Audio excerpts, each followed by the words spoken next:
Hi, what is up, y'all? Welcome back to the channel. It's been a few days since I last uploaded a video, and I'm sorry for that because I've been incredibly lazy. But now that Conor McGregor's return is just around the corner, and we got a bunch of fight announcements that the UFC decided to drop over the last several days, there's a lot of motivation for content right now. And today we're going to be focusing on why Mateusz Gamrot I could consider to be the greatest gatekeeper of all time. Right, he's going to be taking on Quillen Salkeld this coming August in the Apex. And I think this is a little bit too soon for Quillen Salkeld, in my opinion. Now, I say this as someone who is a big fan of Quillen Salkeld's work. You know, like when he redeemed Angel Jubilee and sent Nazar Akras to the bakery.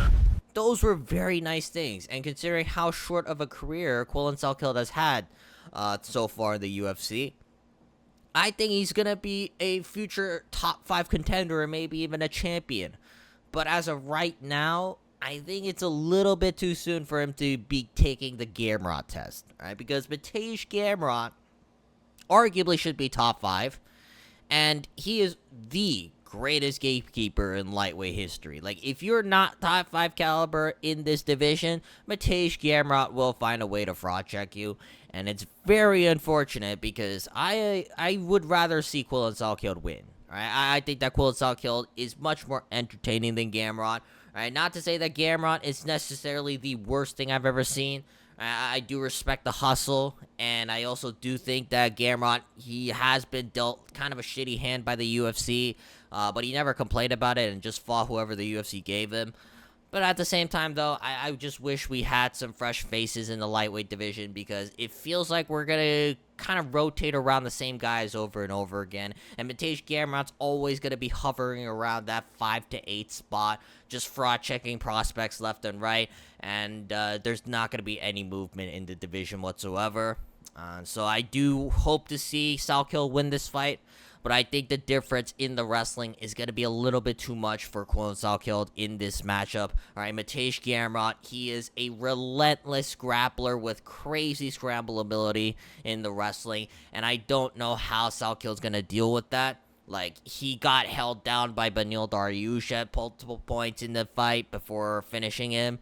He got held down at one point by Yanala Shmuz, and that was a very competitive back-and-forth fight. That didn't happen that long ago. It was only a year ago when Salkeld was fighting Yanala Shmuz. So I don't think that Gamrot is going to be ideally the stylistic matchup for him. And you also got to consider that this is Quillen Salkeld's first 5-round main event. A lot of his fights have ended in the first round via knockout or submission. And yes, normally that is an impressive thing to do. But against Mateusz Gamrot, I just don't think you're going to get a first round submission or knockout. Alright, Gamrot is very persistent. And he has the ability to push an endless gas tank. And I just don't know how Salkeld's going to look past rounds 3, 4, and 5. Alright, because he's never been in those situations, other than when he fought Yanala Shmuz. So, I hope I'm wrong when I say this, but I think Mateusz Gamrot is going to outwork Quillen Salkeld over the course of 5 rounds. Maybe he even gets, like, a submission later in the fight.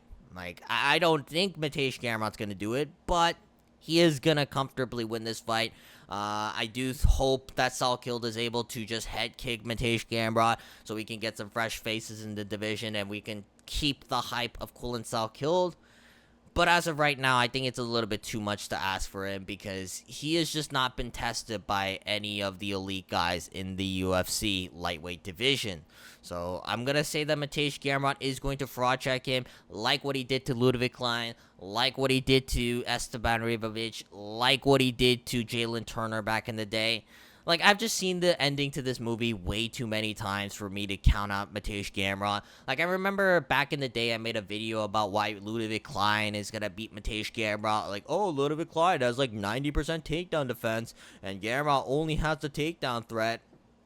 That didn't really matter because Mateusz Gamrot just ragdolled him for 3 rounds. Alright, like, you think that your favorite prospect has like decent wrestling takedown defense because he's been able to thwart off some lesser grapplers, and then you give them the Gamrot test, and then Gamrot just finds a way to Gamrot things up and make it like a 29-28 decision where he's just wrestle fucking people. And I'm not saying that Gamrot is invincible necessarily. We have seen a lot of guys being able to thwart off a lot of Gamrot's threats. Like, Dan Hooker was able to make it competitive with him, but I still thought that Dan Hooker should have lost that fight. And Charles Oliveira, on the other hand, he's got godlike BJJ, and Gamrot took that fight on 2 weeks' notice, so I'm not necessarily going to say that Gamrot got fraud checked by Oliveira by any means. Like, Oliveira is just really good, and it was unfortunate that Gamrot had to take that fight on 2 weeks' notice. So, unfortunately for Quillen Salkeld, yes, there are opportunities for him on the feet. Yes, he has the ability to kind of threaten a submission off bottom. But if it ain't like Oliveira's, then I don't know what to tell you. I think Quillen Salkeld is going to be in for a long night against Mateusz Gamrot, simply because he hasn't fought the same level of competition. And I think that Salkeld is more reliant on a first and early round knockout than Mateusz Gamrot, who has been through a lot of these wars, like when he fought Arman Tsarukyan back in the day. Like, Gamrot is incredibly tested, and even though he's not going to be in title conversations anytime soon, he is arguably one of the best lightweights on the roster, who's constantly going to be hovering around the 5 to 8 spot, fraud checking your favorite prospect over and over again until he gets cut from the UFC or retires. Alright, that's going to be it for this video. Leave your comments down below what you guys think about this matchup. Do you think Quillen Salkeld is going to get past the Gamrot test, or is Gamrot going to Gamrot things up and make it a 29-28 boring decision? Alright, leave those comments down below. But other than that, leave any suggestions for video ideas you have for me. But otherwise, I will see you guys next time. Peace.